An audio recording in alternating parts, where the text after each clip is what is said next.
Je dis fake news à dessein parce qu'aujourd'hui, autour de ce coronavirus, circule bon nombre de rumeurs, de fausses informations dont il faut se méfier, surtout lorsqu'on est chez soi et qu'on essaie de savoir comment évolue cette épidémie. Et ça, c'est avec Rachid Embarki qu'on va le voir. Fake news, attention, danger aussi, Rachid. Effectivement, il y en a, vous l'avez dit, énormément qui circulent. Alors j'en ai choisi quelques-unes. D'abord, la mise en cause de l'Institut Pasteur par cet homme qui affirme, dans une vidéo qui a été vue des centaines de milliers de fois, cet homme qui affirme que le nouveau coronavirus a été créé volontairement en France. Il brandit en plus un document, on ne le voit pas sur cette image, mais le document, il le brandit effectivement.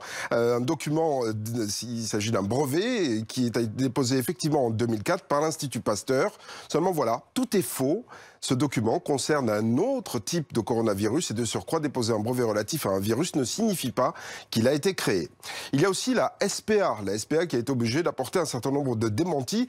La SPA qui serait, d'après certaines rumeurs, submergée par les abandons d'animaux. La publication Facebook prétend que les refuges sont en effet submergés par les abandons d'animaux domestiques comme les chiens évidemment et aussi les chats. Eh bien, c'est faux et c'est le président de la SPA qui a été obligé de monter au créneau pour le dire. Et il faut dire, parmi les rumeurs, que les animaux propageraient soi-disant le coronavirus. Faux également, les animaux domestiques ne peuvent pas être infectés.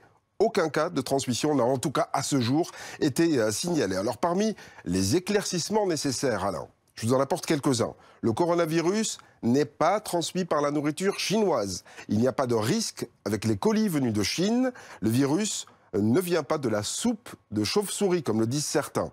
Le temps froid et la neige ne tuent pas le coronavirus. Il ne peut pas être transmis par la monnaie ni par les moustiques. Les sèche-mains ne tuent pas le coronavirus, il y en a certains qui le pensent. Le vaccin contre la pneumonie ne protège pas du Covid-19. Les antibiotiques ne sont pas efficaces pour combattre le virus. La cocaïne n'est pas un traitement.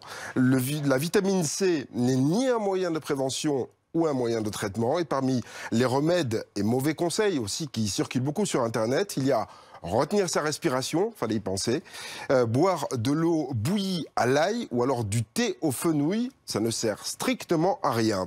Et puis Alain, je terminerai par la Miviludes qui lutte contre les dérives sectaires, qui a publié tout à l'heure un communiqué qui affirme avoir reçu des dizaines de signalements concernant des discours absolument dangereux, des charlatans qui prodiguent de faux remèdes, des conseils délirants. J'en ai choisi quelques-uns.